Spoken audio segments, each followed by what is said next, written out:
Sinamahan ng GMA News ang ilang driver ng bus sa kanilang biyahe kanina.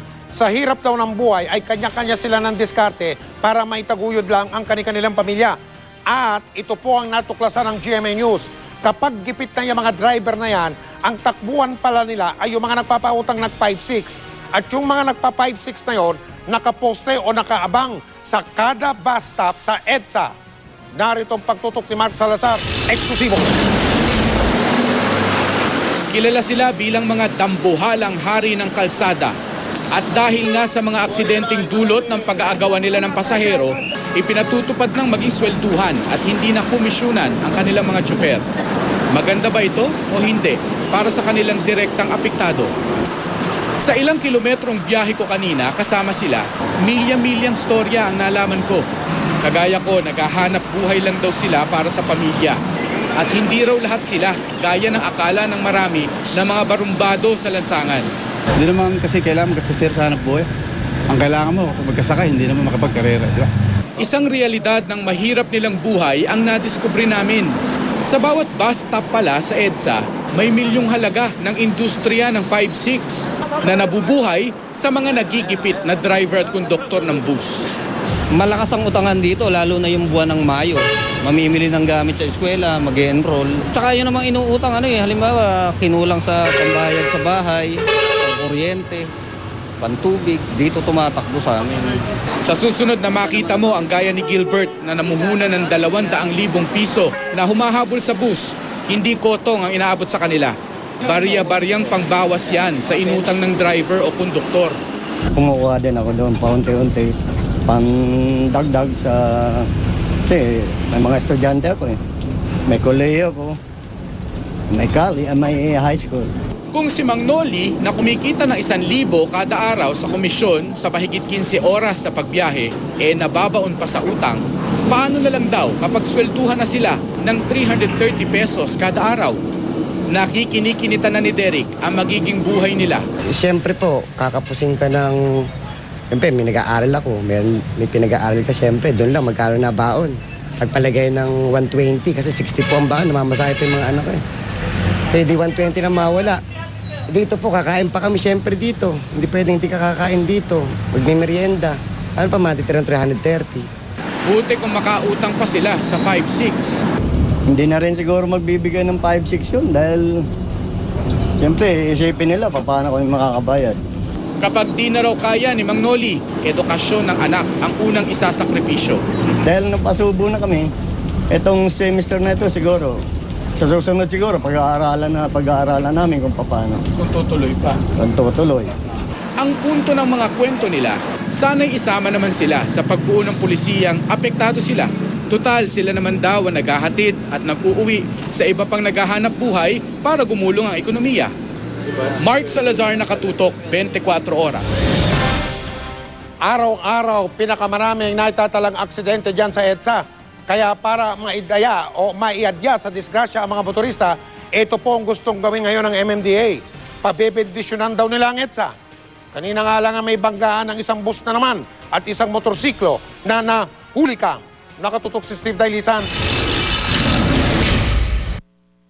Sa kuha ng CCTV ng MMDA 11:45 kaninang umaga, kita ang motorsiklong ito mula sa Orense Street na papasok sana sa motorcycle lane sa EDSA.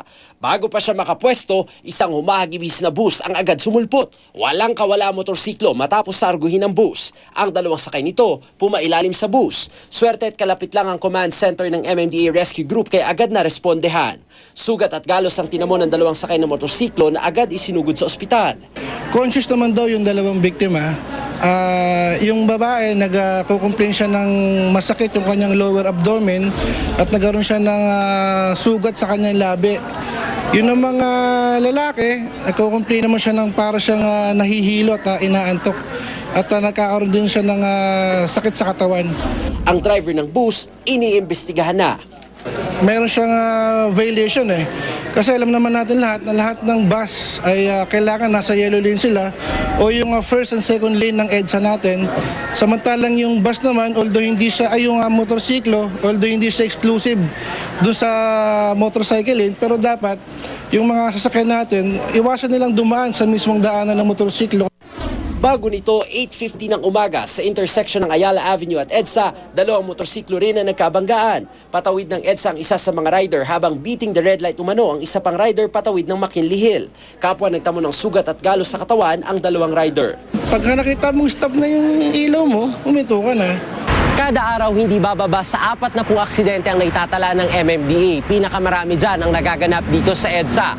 Kaya naman bukas, pabibindusyonan daw nila itong kahabaan ng EDSA para kahit papaano'y maiadya ang mga motorista sa disgrasya. Minarapat namin magpa-bless uli ng EDSA bukas dun sa ilang mga lugar na marami talagang aksidente. Kasabay nito, paiigtingin din daw ang pagpapatupad ng ordinansang nagbabawal sa mga bus sa flyover at underpass. Gayun din ang mas paghihigpit pa sa no calling or texting while driving campaign na sanhi rin ng aksidente sa kalsada. Steve Delisa, Nakatutok, 24 Oras. Umaga pa lang, nagseserbisyong totoo na siya sa unang hirit ngayong gabi dito sa 24 Oras. Makakasama natin na masipag at pinakakatiwalaan. Isa sa kanila, ang kapuso nating tagapagpalitang si Rhea Santos. Rhea. Salamat, Mike. Patuloy ang pagbabaklas sa mga bahay malapit sa lugar kung saan gumuho ang malalaking tipak ng adobe sa Valenzuela. At sa gitna ng operasyon, isa sa mismong mga trabahador nabagsakan ng pader. Nakatutok si Julio Segovia. Sa gitna ng clearing operation sa mga illegal settlers sa ilalim ng tulay sa Valenzuela, nangyari ang peligro. Sinikap ang tumakbo ng trabahador na si Richard Carlos ng City Engineering Office, pero naipit na siya. Sa laki ng pader, maswerteng hindi siya napuruhan. Dami nga ng mga gamit dun sa loob. Hindi na nagawa makatakbo, kaya naipit ako dun sa buti lang may kama saka aparador. Dahil sa insidente, pinalayo muna ang mga bata, babae at matatanda. Hindi na pumalag pa ang mga residente sa isinasagawang clearing operation ng lokal na pamahalaan dito sa mga bahay sa ilalim ng tulay dito sa Genti de Leon. Katunayan, marami nga sa kanila kusapang giniba ang kanilang mga bahay. Gaya ni Robert Monterola, na halos 2 dekada na raw nanunuluyan sa ilalim ng tulay. Siyempre masakit sa kalooban namin. Masakit. Tagal-tagal ko na rito. 1983 nandito na ako. Sa initial assessment ng City Engineering Office, may bitak pa ang ibang bahagi ng tulay kaya di raw nawawala ang posibilidad na muli itong gumuho. Bibigyan daw ng 5,000 pisong tulong pinansyal ng lokal na pamahalaan ang 30 pamilyang pinalikas. Pero si Jeneline Janan, problemado kung hanggang saan daw aabot ang tulong pinansyal, gayong 4 daw ang kanyang anak. Bahay po, hindi po namin kailangan mayor ang pera. Kailangan po namin bahay. Hindi kakayanin ng lokal na pamahalaan namin i-relocate lahat itong pamilyang ito. No, bukod sa walang lupa na available ngayon, wala rin pondo na available. Kung tutuusin ayon kay Mayor Sherwin Gatchalian, ang pribadong kumpanyang National Grid Corporation of the Philippines na nagpapatakbo ng transmission line ang unang dapat na tumutugon dito. Mainit ang diskusyon sa pagitan ni Mayor at tagapagsalita ng NGCP kaugnay nito sa unang hirit kaninang umaga. So ngayon, kung bumagsak yung transmission line dahil nagre-repair kayo, bumagsak lang. Wala nang may kasalanan. Hindi kayo kami na naman may kasalanan. Alam niyo po yun, gusto niyo pa po silang pagbotohan. Handa naman daw tumulong ang NGCP sa mga apektadong residente. Kami po ay nagbibigay ng suporta. Suportang pinansyal, suportang personnel. But the project po, yung operasyon, yung proyekto na pag-relocate, initiated po yan ng mga local government. Na since ito po ay pribado ang may-ari, no? Dapat silang gumawa ng hakbang o unang hakbang para po ma-relocate itong mga pamilyang to. Sa gitna ng bangayan, ang mga pinalikas na residente ang higit na naapektuhan. Hindi namin gusto kasi wala kayong matirahan Wala namang magawa nasibak na Hindi na muna pinadaraanan sa anumang uri ng sasakyan ng tulay. Mga tao lang ang pinatatawid dito. Julio Segovia, Nakatutok, 24 Oras. I am ready. Serbisyong totoo ng GMA News. At sa puntong ito, alapin po natin ang taya ng panahon mula sa ating pinagkakatiwalaang na totoo. O, kung may serbisyong totoo, siya po ay ekspertong totoo. Ang resident meteorologist ng GMA. Walang iba kundi si Ginoong Nathaniel Cruz. Mang Tani, may sama ng panahon ba? Salamat, Mike. Wala tayong sama ng panahon pero yung hanging habagat na lamang ang nagpapaulan sa ilang bahagi ng bansa. Kaya kahit wala na tayong low pressure area, lalong-lalo na sa ibang bahagi ng ating bansa, ay patuloy pa rin magkakaroon ng mga pag-ulan. Kaya po yung ating mga kababayan, pinaghahanda pa rin natin sa mga pag-uulan. Kitang-kita kasi, Mike, dito sa ating mapa na tinitingnan yung patuloy ng pag-ulan sa ibang bahagi ng ating bansa, lalong-lalo na dyan sa may kandurang bahagi ng Luzon hanggang dyan sa may Kabisayaan at Mindanao. At susunod nga 24 oras ang magiging lagay ng panahon. Unang-una dito sa Northern Luzon, kalat-kalat na dagli ang pag-ulan at pagkulog-pagkidlat ang mararanasan hanggang dyan sa may Central Luzon.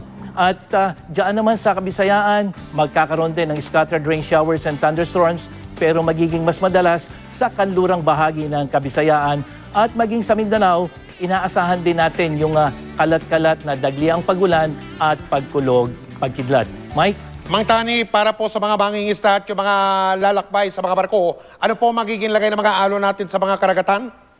Mike, kahapon nagbigay tayo ng babala na magiging maalon sa ating mga karagatan. At sa General Santos City nga, 2 bahay sa tabing dagat ang winasak ng malakas na hampas ng alon kahapon.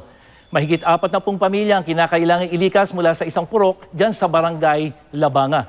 At sa Davao City naman, binayo rin ng malalakas na alon kahapon ng mga naninirahan dyan naman sa barangay 76A. Humigit kumulang 40 pamilya ang naapektuhan at ilan nga sa kanila, Mike, nasa mga evacuation centers pa rin.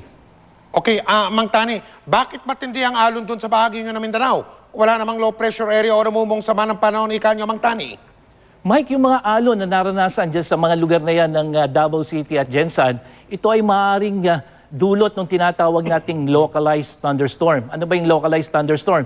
Yan yung mga matitinding pagkulog-pagkidlat na nagmumula dyan sa karagatan at unti-unting dinadala dyan sa mga dalampasigan. So yung ating intense thunderstorm, Mike, hindi lamang matitinding kidlat ng dala niyan. Meron din yung dala-dala yung malalakas na pagulan, malakas na hangin at yung mga malalaking alon. Kaya naman muli nating pinapaalalahanan yung mga naninirahan sa tabing dagat, lalong-lalo na yung mga papalaot nating mga mangingisda na patuloy na maging alerto at maging maingat.